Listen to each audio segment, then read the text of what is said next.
just for fun, I'm going to do this Hypercar charge. Just a little bit of gameplay. I have 4 races left. They're all pretty substantial races. This one's 7 laps. Obviously, that's going to be the car for the last race. The Regera fully upgraded and the Venom fully upgraded. So I'm going to start with the Regera, and then I'll do the Venom, and then for the last 2 races I'll do the the 1-1. It's actually been a while since I have driven most of these cars. You can see I had all but one of them fully upgraded. I did not have the Agera R fully upgraded. So this video might be a little bit on the long side because all these races are pretty long. This one is what, I think they're all 7 laps, and it's not exactly 7 laps at Indy Speedway or the club circuit here. You know, they are pretty substantial tracks. One thing about this car, it is, all of these cars for that matter, they are very fast.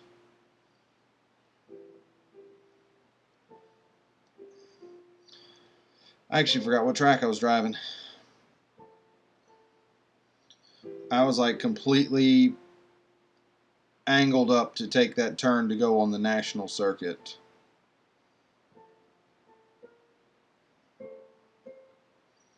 Totally forgot that I was on the Grand Prix circuit.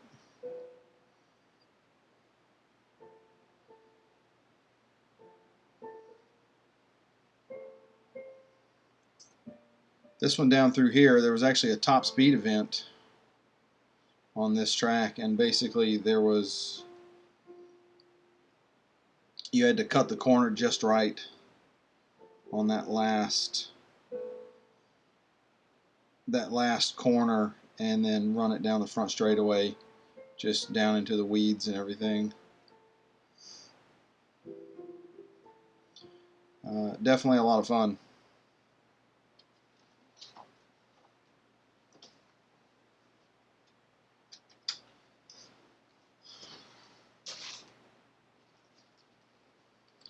I'm actually glad, as far as top speed events go, that they're expanding them out beyond just Spa, because you really do get sick of, wow, somebody had a little calamity there. You could see the skid marks going through the grass and everything. Anyway, the speed events, I'm glad they're doing them somewhere other than Spa. It just breaks it up a little bit. Obviously, there's one coming up. It's something about top speed without going off track. So certainly that eliminates the Spa race where you just go run it off into the wall and everything. That said, it doesn't really fix anything, because it's just going to be what we've run before. You know, I guess I won't spill the beans too much and tell you where it is, let all the trade secrets out, but anyway, you just run it down the straightaway and then you hit the wall at the end of the straightaway and you stay on track, and it's just kind of silly because it's going to be in the same car. It's really going to be the third one like that we've done. There was, the previous ones have had different names, and obviously this one has a new different name, but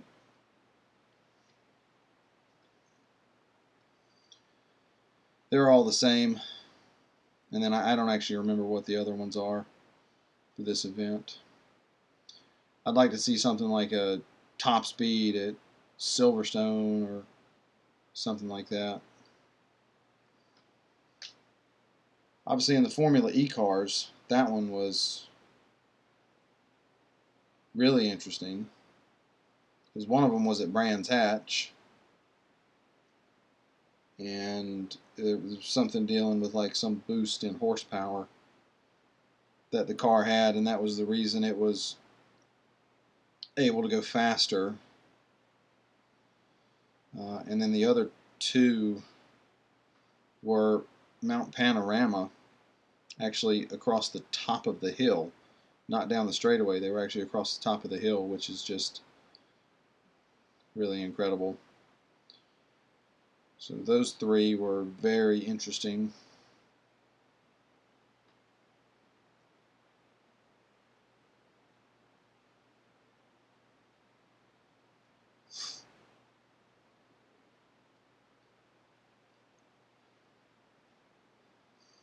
These hypercars are really interesting to drive. They're so fast, and they've got so much power. To me, this one, the Regera, might be the best of the bunch. I think it's the most balanced. It's far more balanced than the Venom. And I don't really remember driving the 1-to-1. I didn't drive it that much. I fully upgraded the car because I think they put it in the weekly time trial one week. And there is an exclusive series for it that I have actually not started.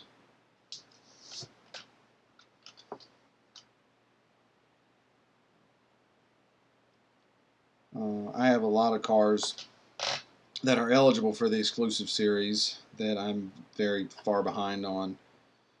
The Ferrari F14, I have that one fully upgraded. The 1-1 or 1-to-1, or however you say it, doesn't matter. The Mercedes GT3, P1 GTR, and I don't get to them.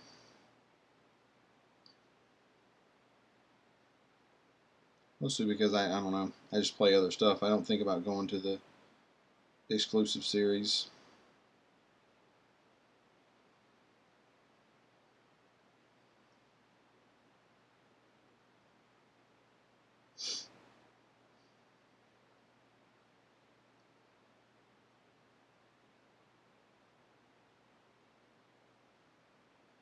I have the MP4X fully upgraded too. I can't remember if I've finished that exclusive series. Probably not.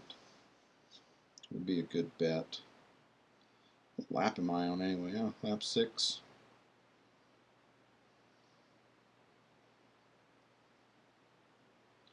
You know, I actually like Cataluna as a racetrack to drive. It's very boring to watch,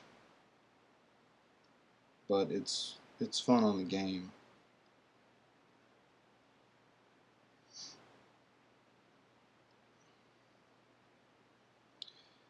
I'm not actually going to try to manage anything here. Oh yeah, let's just spin him around. That looked fun. Just to break up the boredom. I'm not going to try to manage these guys at all. I'm just going to go full out. It doesn't matter because all the cars are fully upgraded and that sort of thing. One thing I noticed today as I was finishing up a series in, what was it? The that R-Spec Jaguar thing. I think there's a limit for how hard the game will make the races. And the reason I think that is I was going through, and now I had the car fully upgraded, so know that. I was going through, and I was just winning the races by astronomical margins, just like I'm going to do here.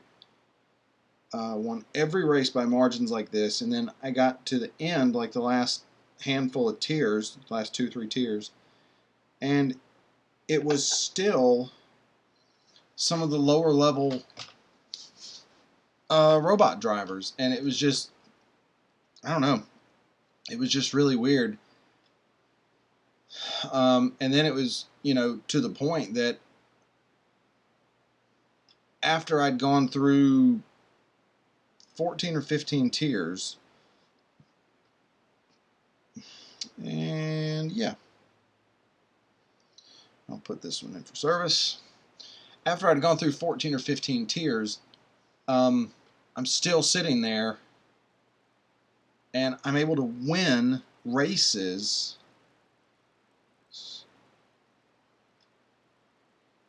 Trying to figure out which race I want to run first.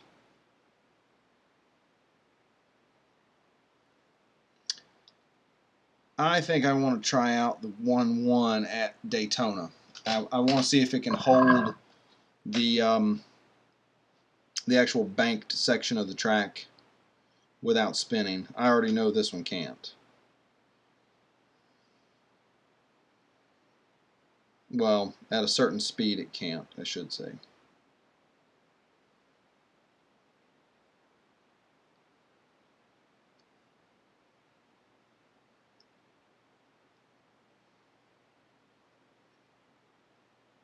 Oh, but anyway, it was still the slow robot cars even after I'd won, and I mean I was able to win speed snaps with an unserviced car, and it's unheard of to be able to do that. Now this blue car up ahead, I bet I know who this is. Oh, no I don't. I'm looking at the paint job on a car and just spinning it off track. Didn't really lose any positions though.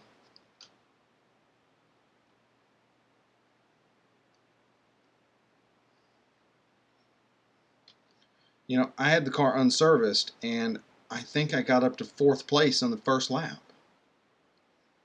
And it's not like I was just able to beat them because, like, some of the last place cars got in the way. I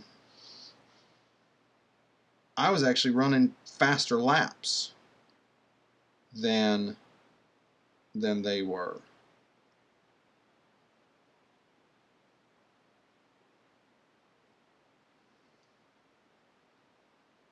So I don't understand how the mechanism of the game works, that I ran the entire series. Well, now that was a misjudged breaking point. Ran the entire series with the service in the green and winning by huge margins, and then I come up to the final couple races and I'm able to win. I'm still doing faster laps than the field with a completely unserviced car.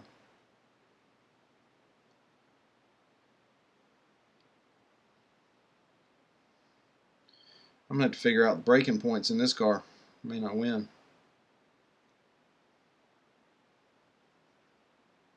Actually, that's probably not a true statement. I'm sure I can do fairly well. We'll catch the back markers, but I don't really want to have to depend on that.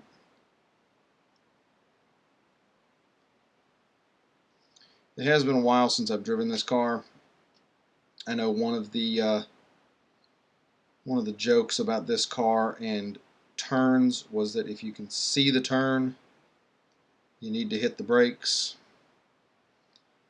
Obviously, I didn't hit the brakes late enough there.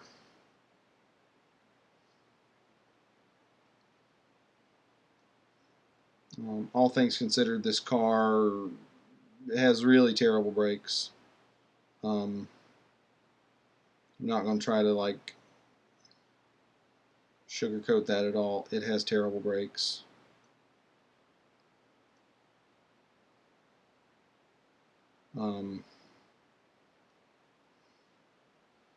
Just compared to other cars in the game, they're just not good. Now, yeah, I understand that it's doing 280 miles per hour or whatever. I'm gonna have to take this off of tilt because this is just uncontrollable.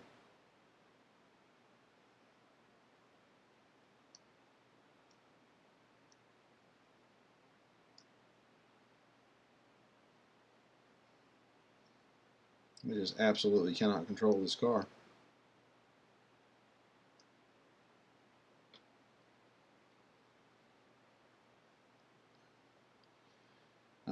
The assisted braking is doing just absolutely nothing, which I guess it's not really supposed to. You know, I got on the brakes manually there before the assists kicked in and still ran right off the road.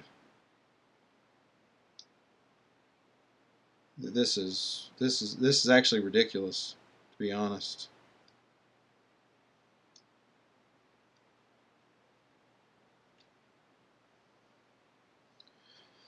This race is definitely not going as I planned.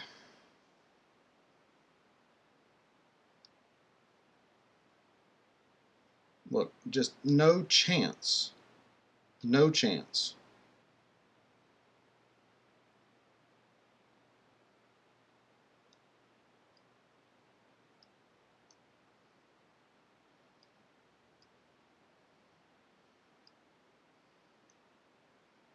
Should have ran it at Daytona, I guess.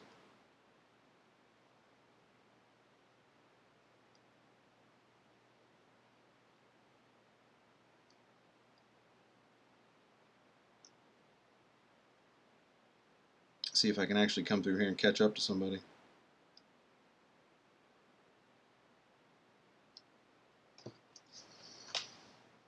Because I have certainly wasted away what was a pretty good first lap. Just can't keep the car on the track.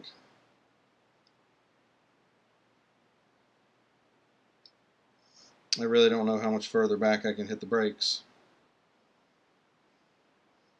Any further back and I'm not even out of the other turn.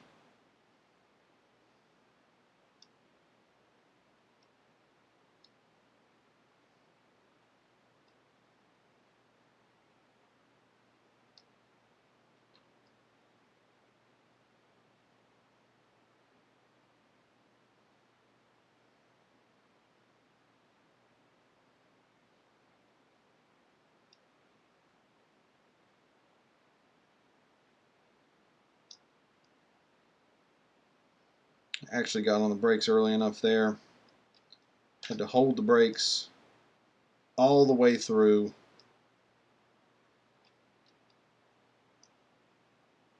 The turn.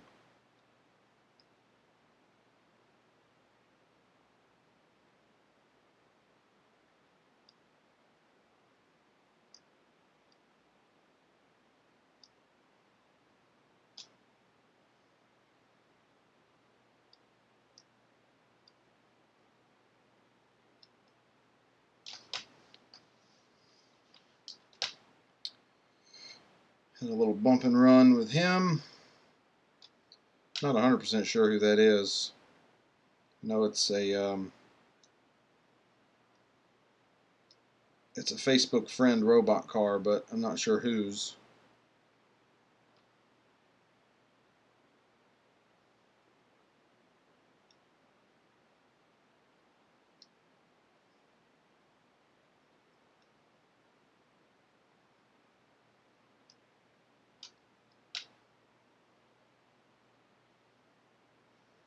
Now I have no idea how far ahead fourth place is.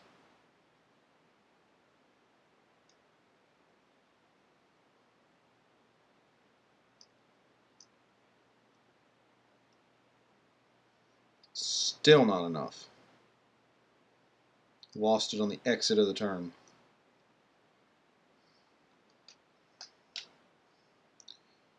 You know, I think I go back to what I said about this car when I was racing the series for it. It's pretty terrible, actually. Good car for speed. It's not really good for anything else.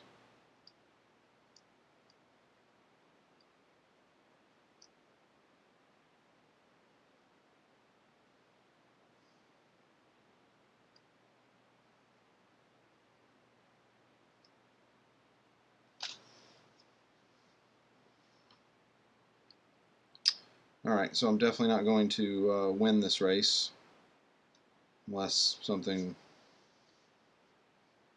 Let's see.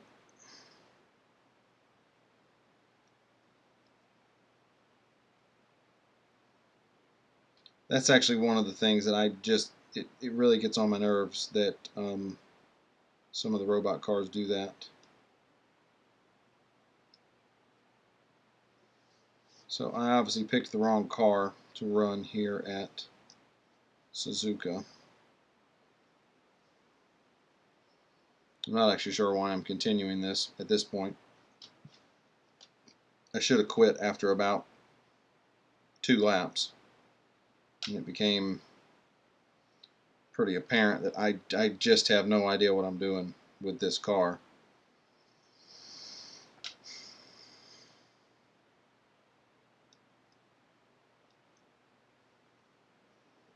I guess I get to spend a gold on Eric because I am going to finish this series. He was free. I'd planned on winning this one in this terrible car. It's going to be interesting to see how far... I can't keep the car on the track. I really can't.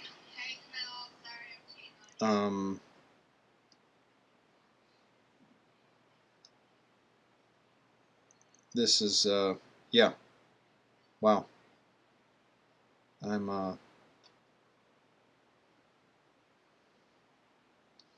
Well, you've got video evidence of some pretty terrible driving, that's for sure.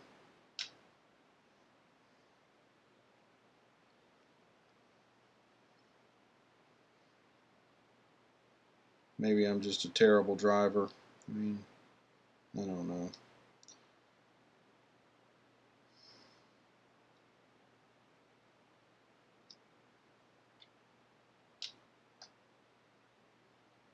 And see,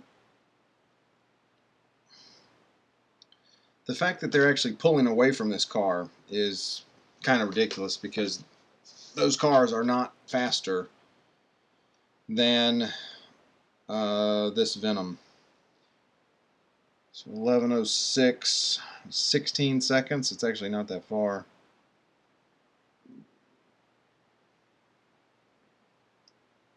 So I was still running faster laps than first place.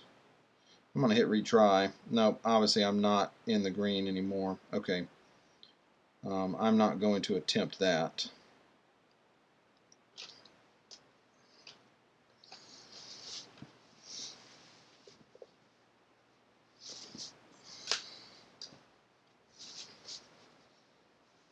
That was obviously a lot faster than they ended up running. Alright. Not actually going to put it in for service. Okay. Alright. Now back we go. Hire Eric. See if we can't try it again. Obviously I could have won that race in the Venom had I actually been able to keep it on the track, which I never could. So let's see if I'm a little bit more successful at keeping this one on the track. This one does actually have better brakes, better grip than the Venom. Of course, that ends up with a lower top speed. Go figure. They all sort of tie together.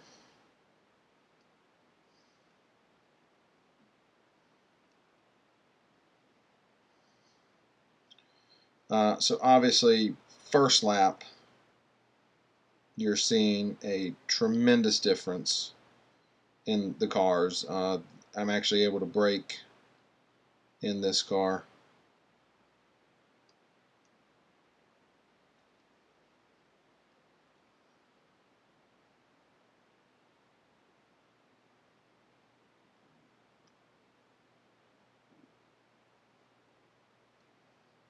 So I guess I have to learn the brake points on this one. After I had I obviously never figured them out in the Venom. Whatever I was doing there was just completely ineffective.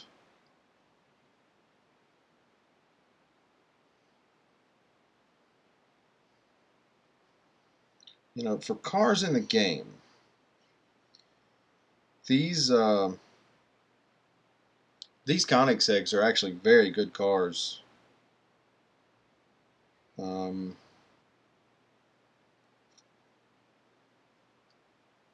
And on the brakes late there. Somebody told me that he runs time trials using low brake assists, and that basically he can run this track in whatever car it was without having to really touch the brakes. And I'm just like, there's no way, man. You can't do it. That first turn, I mean, unless you're in like Hyundai Veloster or something like that, you're going off the road. It doesn't matter what car it is, because the assists kick in so late. That being said, I often almost always run the weekly time trial tournament with low brake assists on. And the reason that I'm able to do that now, I used to actually have to really put in an effort to get Group B. Now, I actually haven't run it this week. I know it's at Le Mans and some of the GTE Pro cars. But I can usually make 2 or 3 runs on a track, and I'm safely in Group B. And obviously, whereas before I actually had to really, really hustle to get B, and the reason for that is the change in the settings that you can't rent upgrades anymore, because that used to be a pretty big issue. Well, I don't know if it was an issue. It was whatever you want to call it. I guess enough people complained about it that they finally closed that. And then, of course, there became a workaround for that. And I haven't actually heard anything recently if there's another workaround. But yeah, I feel pretty sure there is.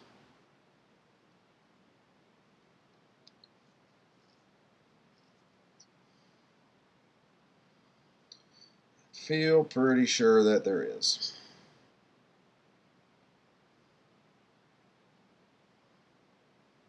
Just because there's pretty much workarounds for everything on the game.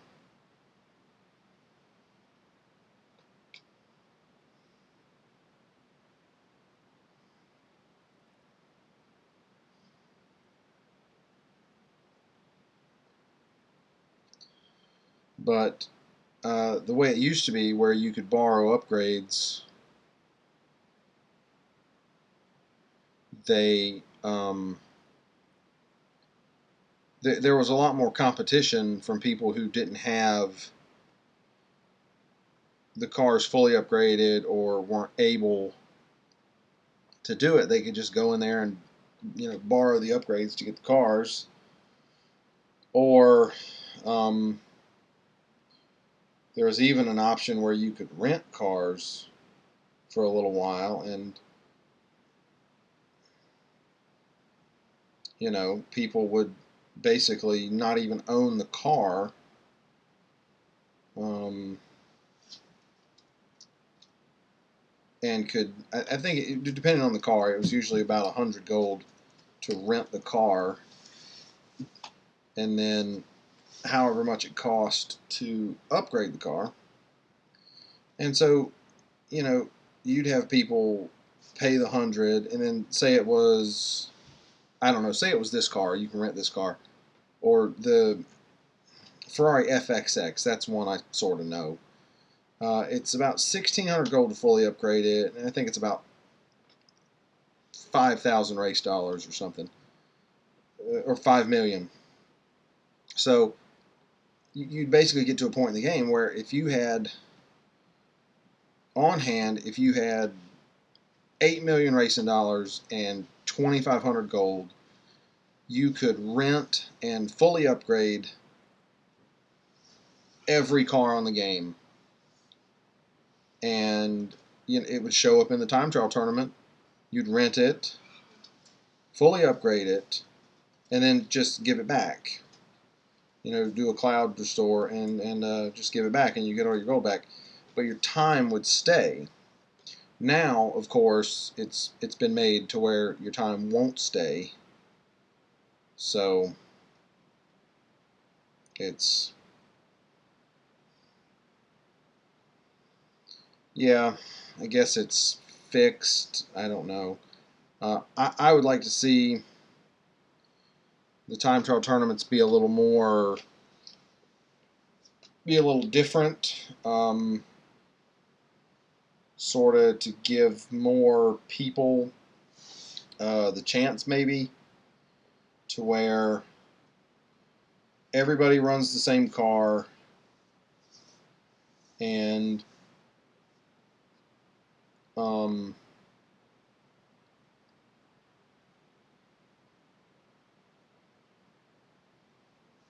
same car, same upgrades, the whole deal. And then, we could see.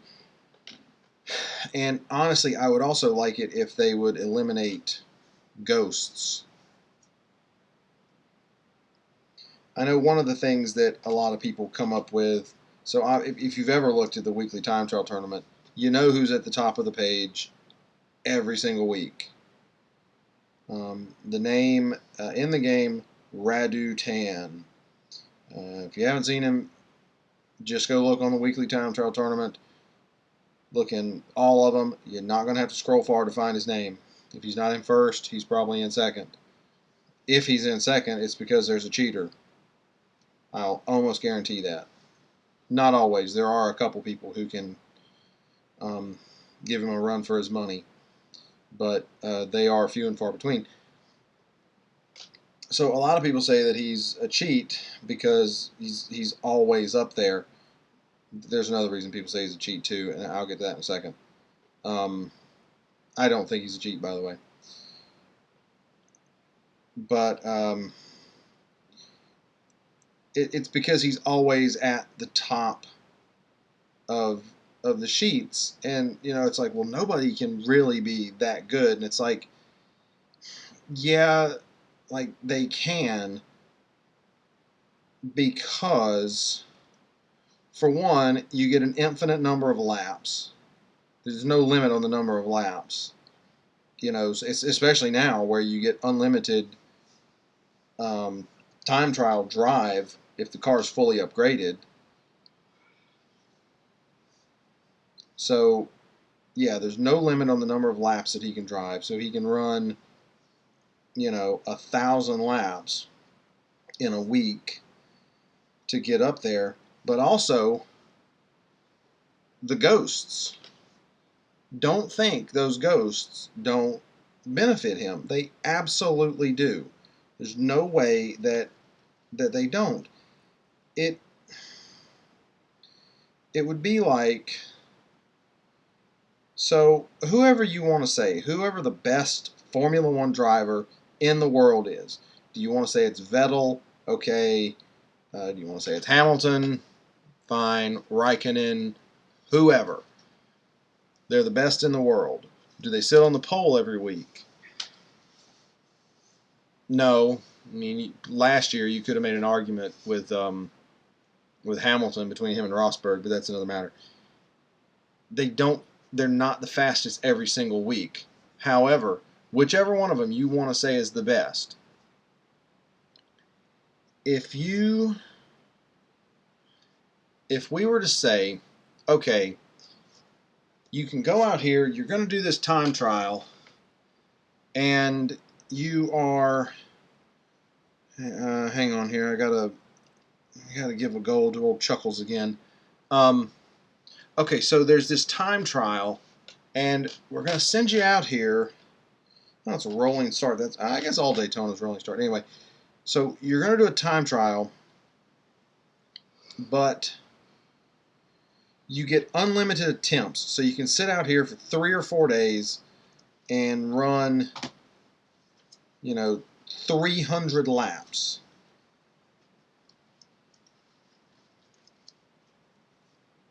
And you get fresh tires every single time. And also, if you're going to be able to look on here and see, and let's say it's Hamilton, he's the fastest. Well, if they look at the charts and see that Vettel is faster through the first sector of the racetrack, then he also then has a heads-up display that shows him exactly where Vettel's getting on the brakes, shows him exactly where Vettel's on the throttle, shows him exactly the race line that Vettel's taking. Okay, hang on a second.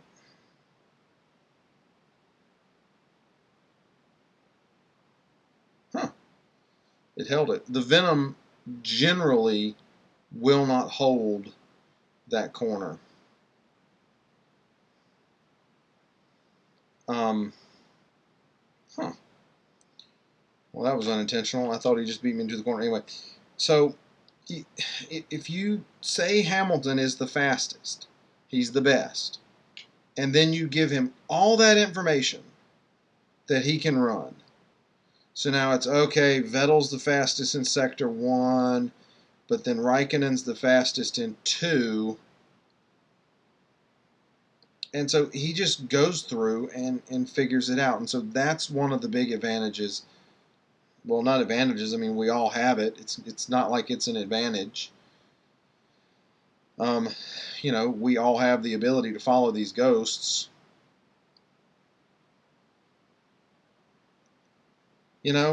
So it's there. And I know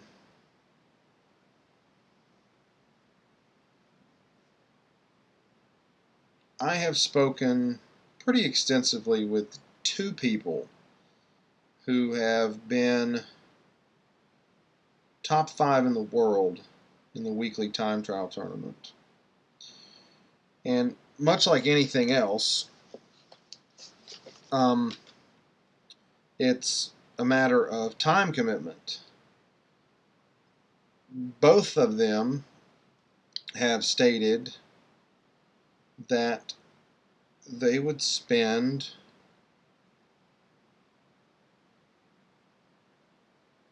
that in order to get that high, in order to actually be in the top 5 in the world,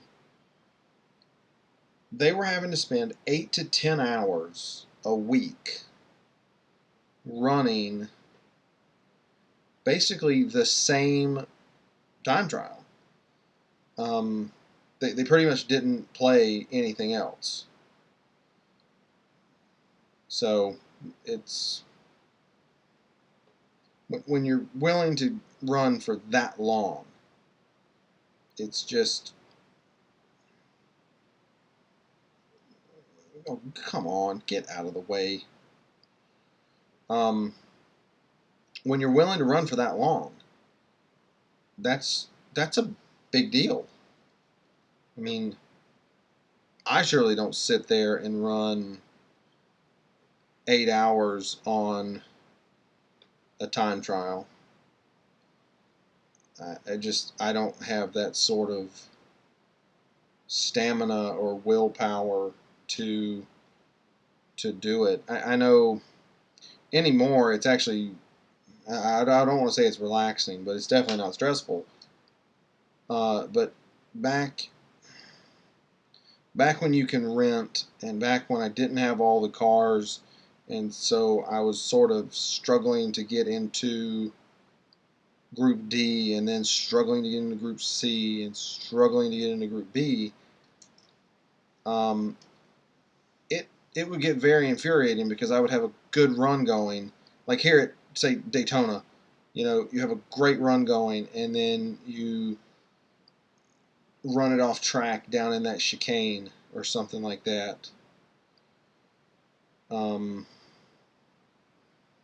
Or there's one corner where you do not know, you can't figure out what you're doing wrong, and it really gets frustrating and infuriating. Now, another reason, the other reason that I know of why people think he is possibly a cheat is that if you go look in his garage, which you're able to do, you just find his name, and like I said, you don't have to scroll far to find his name. In the time trial, he's missing 4 cars. He's missing I think it's the 3 Formula E cars and the Mercedes GT3. They're all from the same update. Now, he's not the only person I've seen missing that. I've actually seen a handful of people show that they're missing those exact same 4 cars. And so,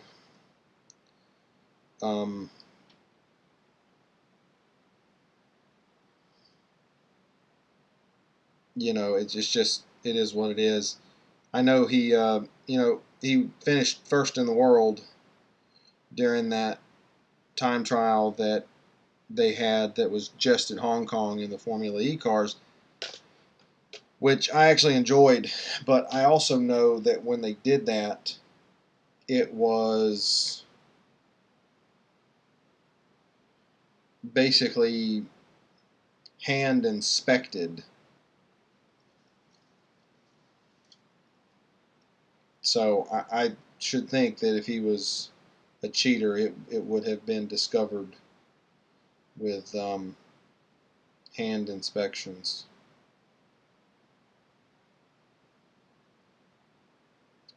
This car is actually very fun to drive, very balanced.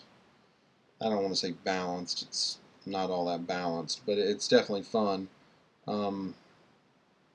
Smooth, ton of grip, especially relative to the speeds that it's carrying. Total performance is definitely a better car than the Venom. Not the best car on the game.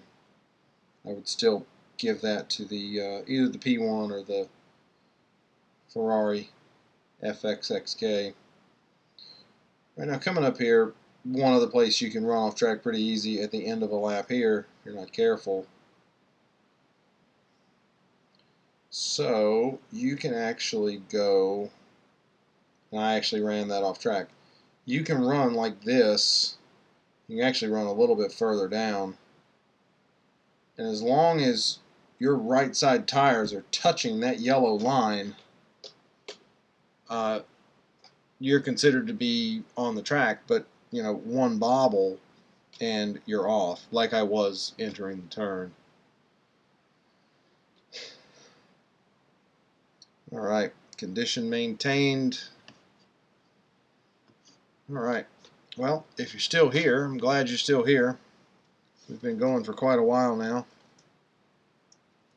Alright, 8 laps at Silverstone, and we're going to be done. See what we got.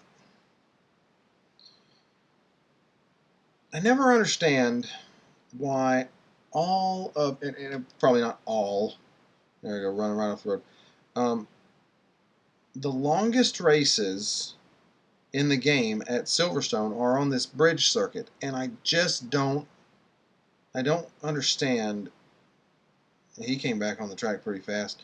I don't understand why that is. I don't understand why there's not, why they'll do a 10-lapper on the bridge, but not a 10-lapper on, you know, the Grand Prix circuit.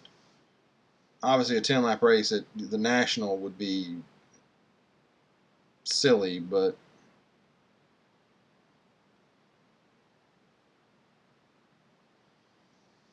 one day I think I'll probably do a video about customizing cars.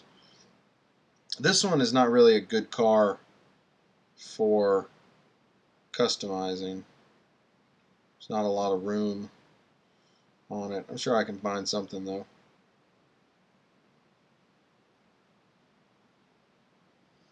Some old NASCAR paint job that looks good that I can put on it. I made a video the other day that I've been meaning to post. I just haven't done it. It's sort of a tour of my garage where we go through and look at all the different, basically all the cars that I have, all the different vinyl jobs that I've put on cars.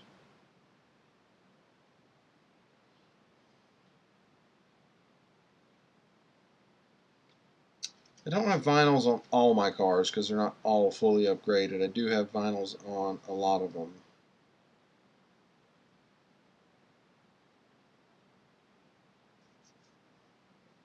It's also a matter of actually taking the time and doing it.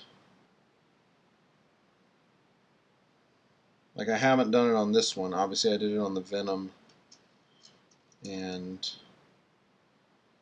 the Regera.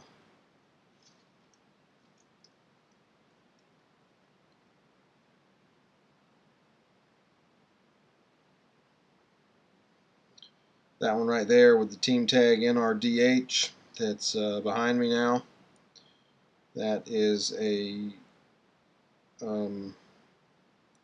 time-shifted bot for Michael P., who is the main admin,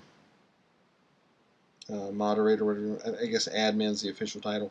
He's the admin for the Real Racing 3 wiki site. I have no idea why he shows up on that race team. He's actually on my race team, IRA, IRA. I guess I should say IRA because it's named after a person. I had a fellow one time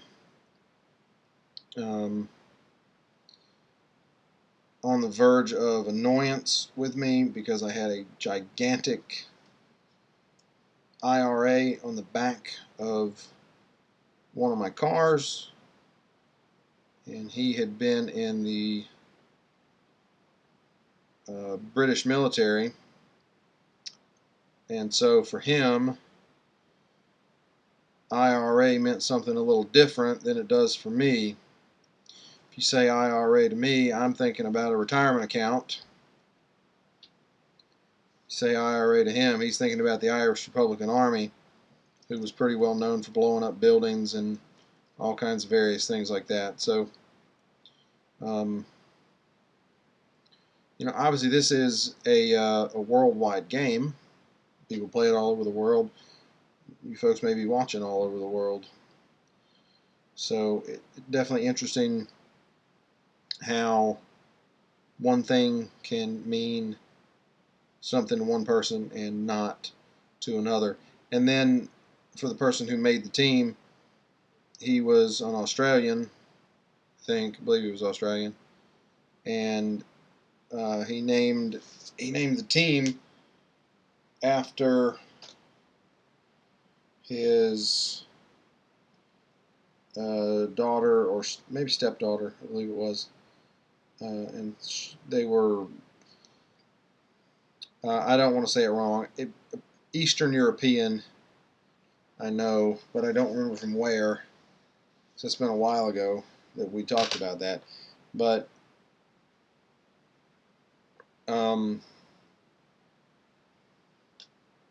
so obviously for him, 3 letters IRA didn't have anything to do with anything Irish.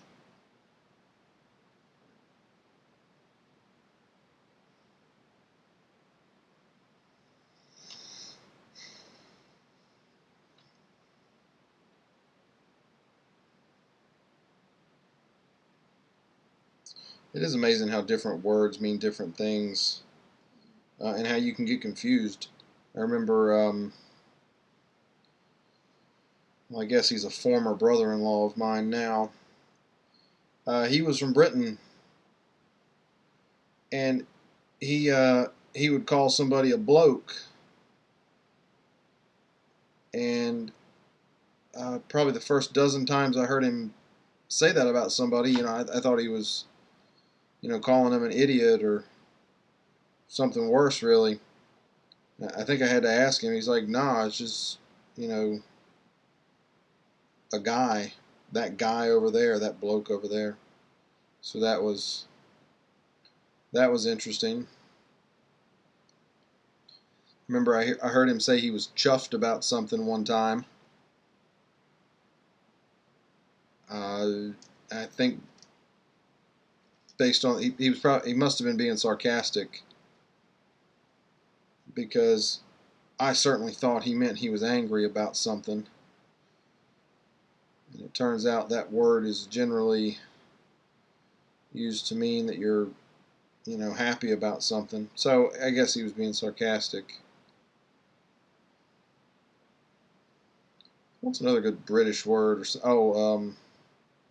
Australian.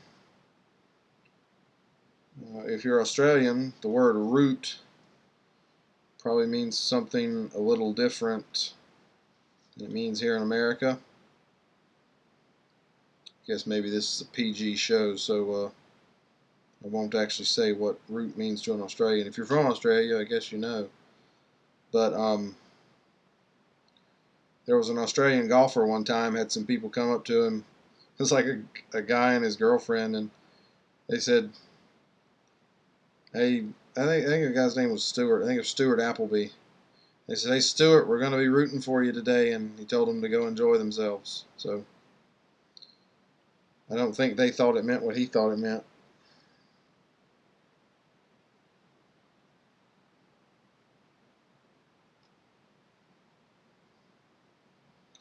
And somehow we're said to all be English speakers. And yet we have no idea what each other says. I'm sure in Britain and Australia it's the same as here in America. You go from one part of the country to the next, and it's difficult to understand.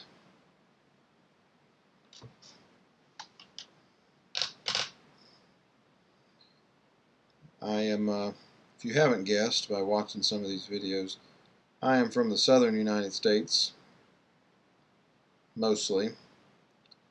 I think I've said I currently live in New York City, so my voice can tend to get me some weird looks. Some of the words I say can get me some weird looks as well, even though I'm not trying to be annoying with them. It's just words that people don't know. Just like I hear words up here that I'm not sure what they mean either.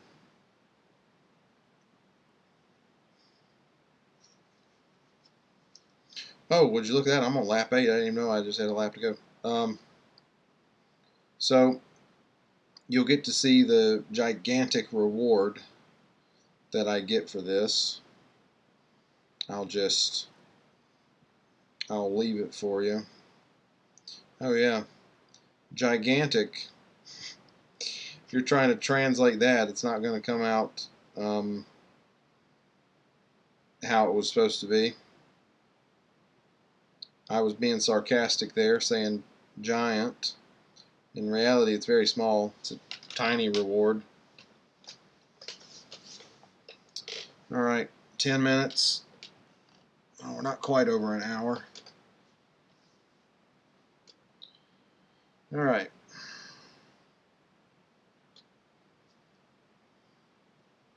$5,000 fame. That's not much. There are races at this track that are shorter than that pay far better, I think. Anyway. Ooh, look at that. 3 gold. So obviously you see that's a repeat completion for me. I had completed this series before they came out with the 1-1. So, yeah. What is this? High Tech Legends. I'm almost done with this. I don't own the Vulcan. I could buy it, I guess. I don't think I will. All right. So anyway, if you're still here, glad you hung around. Leave some comments and I'll get back to you. Have a good one.